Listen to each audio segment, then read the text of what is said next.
As we were mentioning, significant progress has been made in the DNA sampling and the identification of the victims from the Ahmedabad airplane crash. In fact, we were just hearing just a short while back from the experts, the doctors who are involved in the sampling process. So far, the mortal remains of 24 victims have been handed over to their families.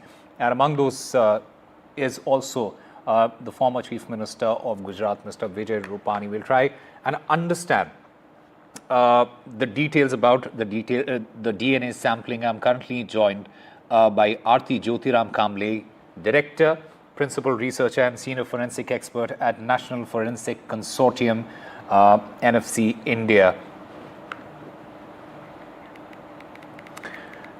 All right.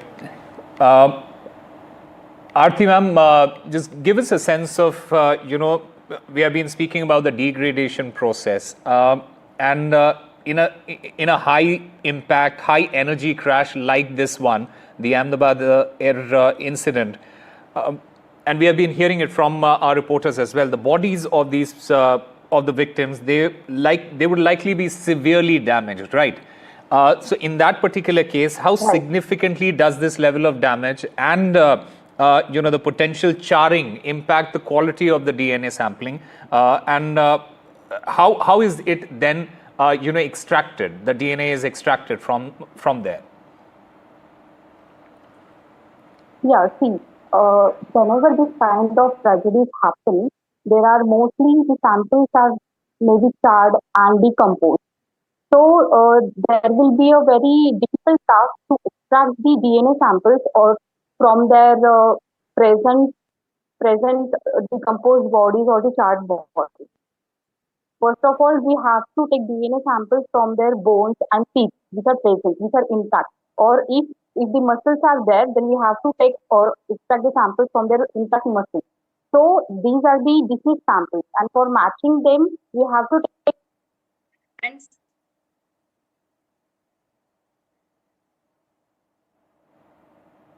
all right, we'll try and reconnect there with Aarti Jyotiram there.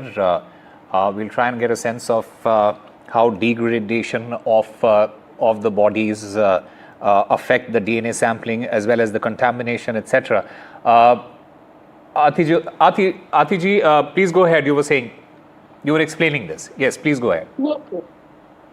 Yes, actually, whenever such tragedies happen, it gets little difficult to extract the DNA samples from the charred body because it is already burnt. So we have to go for the teeth extraction DNA and the bone extraction. So from that place, we can take the DNA samples and we can have a reference sample from their parents or children. So we can match those DNA samples. So we get a very clear conclusion whether it is from that resource disease or from the other person.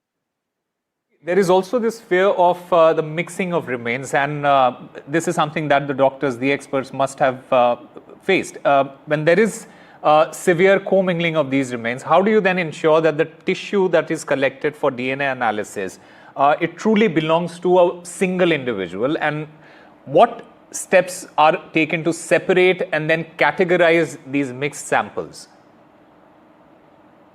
Yes, the tissues which are completely intact if the body is half burnt and the tissues are intact to the person's body, then we can collect those tissue samples for the DNA. If it is from the charred or from the burnt area, we cannot have it for the forensic analysis. First, note this.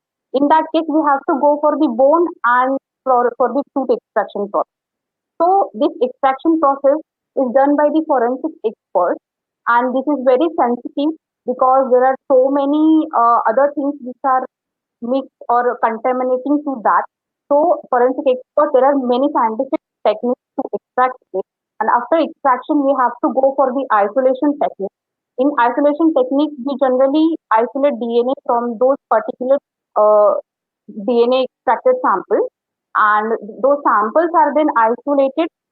Then isolated samples are run in the PCR, that is known as a polymerase chain reaction, and then it is sent for the annealing process, where that even a small amount of DNA can be processed for the identification process. And in that thing, there are short tandem repeats, that is STR, VNTR. There are multiple repeats in our DNA sample. Even a single 0.1% of amount DNA can also be recognized with the reference sample. And if we have this, then it can be very easy to know who is the deceased person. Right. One final question to you. In some of the cases, you also might only obtain partial DNA profiles. Correct me if I'm wrong. How do these partial profiles then impact the matching process? And is there any, statistical method, any advanced technique that you might use to identify that? Yes, even if we have a partial DNA, we can identify the victim or deceased person, because there are because that DNA fragment is very unique to very individual person. No other person can have a similar DNA like other person. So that short tandem repeat or VNTR can be matched with the reference sample with their family member. If it is matched, then it is very prominent thing that it belongs to that deceased person, or it belongs to that like individual.